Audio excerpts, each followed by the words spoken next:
So let's talk about Epstein Justice now, because we've been talking. We've been talking about this for a while. Epstein Justice is an organization that I set up. It's a 501c3 organization that I set up about 2.5 months ago. And our goal is to put pressure on the government to actually look into the Jeffrey Epstein criminality and also look into the criminality of his cohorts. And here's the thing about Jeffrey Epstein. Every American knows that something with Jeffrey Epstein stinks. A lot of them know that he had something to do with intelligence and blackmail, and a lot of them have a cognitive dissonance, and they can't quite make that leap.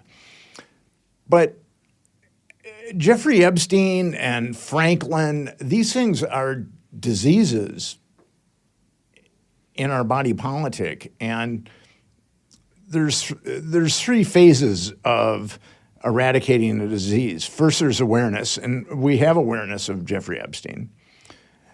And then there's acceptance, and this is where people are getting a little stuck because they're having a hard time accepting. They know that Jeffrey Epstein molested all these girls, but they're having a hard time accepting the totality of the malfeasance, that there was a lot of other power brokers involved. And actually, I think that Americans know that, but the blackmail and the intelligence, I think people are having a hard time accepting.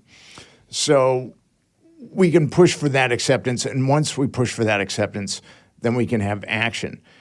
And I really believe that this is an issue that can wake people up. First of all, the congressional approval rating is 17%. Obviously, our legislators are not doing a very good job for Americans.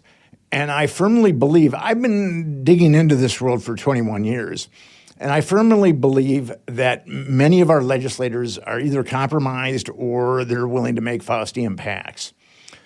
And if we dig into this issue, I think we will come across the cesspool that is causing Americans so many problems. The cesspool that is causing the wealth polarization, the cesspool that allows the NSA and probably CIA to spy on us as much as they possibly want. There's so many issues that Americans are being confronted by with their government that are really, really negative. And I think that if we dig into this one issue, and in the past, I was talking to Liz about it on my podcast, and there was the weapons of mass destruction. And I went to a demonstration at the UN, and the New York Times said there were 15,000 people there, or 8,000 people, something. I would say that there was like 80,000 people. This is Iraq? Yeah. Yeah. But here's the thing with that. The media had managed to convince 80% of Americans that Iraq had weapons of mass destruction. Now, with this issue, everybody knows that Epstein stinks. And the right and the left are so polarized right now. I think that this is the only issue that can bring the right and the left together. Americans have been divided and conquered.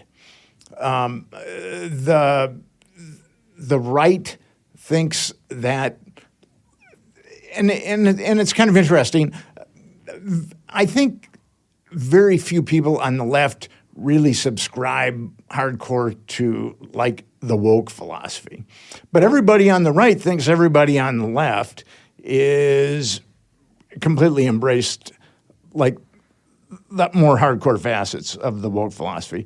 And I think a small percentage of Republicans have embraced QAnon, but everybody on the left thinks all the Republicans have embraced QAnon. So, and the media is basically responsible for this, for that polarization. And This is an issue that can bring the right and the left together. And it's just a fundamental decency. We know that child trafficking has been covered up. We know that our government has covered up child trafficking. Now, would we ever trust an individual or an entity that is child trafficking? We would never do that.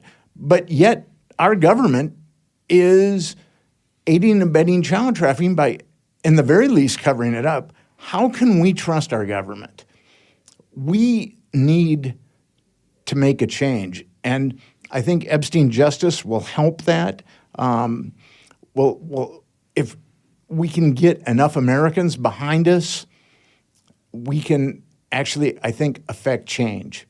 And I might sound delusional, but I think it's, I don't see anything else bringing the right and the left together to affect change. And it's up to us. Do we want a government that is covering up for child molesters, aiding and abetting child molesters? A number of your listeners are younger. Do you want to grow up in that world? Do you want your kids to grow up in that world? And we were talking about this before. Kids graduating from college can't even buy houses today. Mm-hmm. And the wealth polarization has gotten so insane. The real estate has gotten so insane. A friend of mine grew up in the Village, and his dad was a New York Times journalist. His mom was a school teacher. They owned a brownstone. And he was walking by the brownstone. He saw it was up for sale, and he saw the realtor, and he said, "Can I take a look in the brownstone?" And I grew up here. And the realtor let him in, and he checked it out. He said it didn't quite look like humans lived there, but all gray floor. It was for sale for $10 million. Now, there's no way a New York Times journalist and a school teacher could afford a house that cost $10 million. So that's what we're looking at right now with the wealth polarization. And the wealth polarization is directly linked to the laws that our Congress is enacting. The way that the security agencies are trampling our constitutional rights is directly linked to the laws that our Congress is passing. And I could go on and on and on. So we have to make a change now. And I think Epstein Justice, once we start drilling into this issue, we will come across other types of malfeasance, and we will have a better understanding of why our Congress is not working in the best interests of us, the Americans. Well, where can people find out more about Epstein Justice? We are at EpsteinJustice.com. Okay. That would make sense. And we will put a link to that in the show notes. Yes, that'd be great. And people can check it out that way. And please join us. We need your help. And it's not too late.